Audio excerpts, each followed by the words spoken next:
সুপ্রিয় দর্শক, Bangla post Facebook লাইভে সবাইকে স্বাগতম। আমি হুমায়ুন কবির। আমি কিন্তু এই মুহূর্তে রয়েছি ময়মনসিংহ সার্কিট হাউস মাঠে। দীর্ঘ 22 বছর পর কিন্তু বিএনপির ভারপ্রাপ্ত চেয়ারম্যান জনাব তারেক রহমান ময়মনসিংহে আসছেন। আসন্ন ত্রয়োদশ জাতীয় সংসদ নির্বাচনকে সামনে রেখে দেশব্যাপী নির্বাচনের প্রচারণার অংশ হিসেবেই কিন্তু এই জটিকা সফর তিনি করছেন। 2004 সালের পর তিনি এই প্রথম আনুষ্ঠানিকভাবে এই ময়মনসিংহের জনপদে পা রাখছেন। আমরা যেমনটি জেনেছি, এর মধ্যেই গতকাল কিন্তু ময়মনসিংহ বিভাগের সকল বিভাগীয় নেতৃবৃন্দ কিন্তু বিভাগীয় প্রস্তুতি সভা কিন্তু সম্পন্ন করেছে।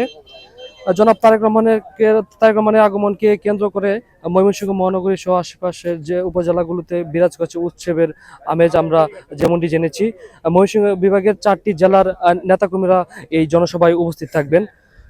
শহরের প্রধান সড়কগুলোতে তোরণ ব্যানার ফেস্টুনে ছেয়ে গেছে আমরা দেখেছি।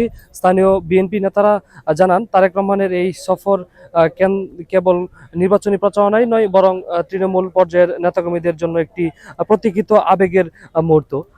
দলীয় সূত্র মতে যেমনটি জানতে পেরেছি, আগামীকাল দুপুরে ময়মনসিংহের সার্কিট হাউস এই মাঠেই তিনি জনসভার প্রধান অতিথি হিসেবে তিনি বক্তব্য রাখবেন।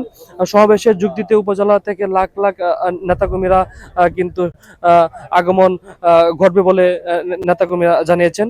ময়মনসিংহ মহানগর বিএনপির আহ্বায়ক একেএম শফিক ইসলাম শফিক তিনি বলেন, তারেক রহমান দীর্ঘ 22 বছর পর আমাদের মাঝে আসছেন।